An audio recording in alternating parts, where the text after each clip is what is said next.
ဟစ်အားပေးတဲ့လေအဆုံးမရှိပဲ့တင်ထက်နေခဲ့တယ် အော်တွေးကြတဲ့အတိုင်းပဲဒီနေ့ကျွန်တော်တို့ရဲ့မင်းမပြိုလေးနှစ်ယောက်ကချင်းလေးဘရင်ကိုတော့အနိုင်မြုံနိုင်ဘူးဆိုရင်ချင်းလေးဘရင်ကြီးစားကောင်းတောက်ပွဲစားတော်ကိုကျွန်တော်တို့ကြည့်ရှုခံစားရမှာပဲဖြစ်ပါတယ် ဒါပေမဲ့ချင်းသေးကအတယ်လာရဲ့အနာကိုရောက်လာတဲ့အချိန်မမျောလင့်ထားတဲ့အရာတစ်ခုဖြစ်ခဲ့တယ် ရှက်ငါတို့ရှက်မှာဦးညွတ် စိတ်ညစ်ခံရတယ်လို့ပဲချင်းသေးကအတယ်လာရဲ့အမေကိုငှားခံခဲ့ပါတယ်အစောပိုင်းတလားက Sharon, Iris နဲ့ Adela တို့က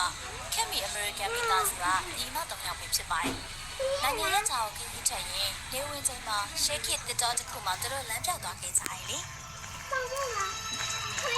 ကျောင်းလေးချက်တွေအားလုံးပြောင်းဆုံးသွားချိန်မှာပဲ Adela ကသူစတဲ့စိတ်ရောက်စီးပွားတစ်ကောင်ချက်သွားနေအောင်တွေ့လိုက်ပြီးသူ့အမေကိုစီးပွားနောက်လိုက်ချက်ချက်ဆွဲခေါ်သွားခဲ့ပါတယ်။စီးပွားကမပြောက်ွယ်သွားခင်မှာသူကရုပ်ဝက်ဆန်းကျဲတကားစီကိုဖြတ်ပြီးပြန်တက်သွားခဲ့ပါတယ်။အခြေအနေကလုံးဝထူးဆန်းနေပေမဲ့ Sharon နဲ့ Iris တို့က Adela ရဲ့တတိပေးချက်မျိုးလို့ယူပြီးဒါရဲကိုပြေးဝင်သွားကြပါတယ်။တကားကသူတို့ထွက်ခွာသွားတဲ့တောအုပ်တစ်ခုလုံးပုံစံတူဝင်မဲ့ပုံမစိတ်တုံးပြီးကြောင်းမဲ့ပွဲကောင်းတဲ့တောအုပ်တစ်ခုစီကိုပို့ဆောင်ခဲ့ပါတယ်။ဒီအတန်တွေဒီနေရာကဘာလဲ။အမောင်ထဲမှာဆူရှာပြီးရက်စက်တဲ့ညလုံးတွေပေါ်လာတဲ့အခါရာစုနှစ်များစွာကမဝစ်စုံတွေဝစ်ဆက်ထားတဲ့လူတစုရဲ့ကဲတဲ့မှုကြောင့်သူတို့လွတ်မြောက်နိုင်ခဲ့ကြပါတယ်။